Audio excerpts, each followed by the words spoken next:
ঈদ মোবারক চলে আসলো। ঈদুল আজহা। আসলে ঈদ মানে আনন্দ, ঈদ মানে উল্লাস, ঈদ মানে পরিবার নিয়ে মিলেমিশে থাকার একটি আয়োজন।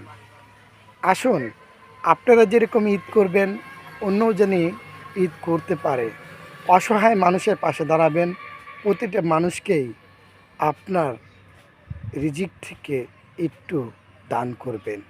যেরকম আপনি কুরবানি দিবেন, গরু বা পশু যেই কোনো জিনিস চার পায়ের হাতের, মানে চার পাও যাদের আছে, যেমন গরু, ছাগল, ভেড়া কুরবানি দিবেন, সেই কুরবানিগুলো যেন হালাল হয় এবং 3 ভাগ করবেন।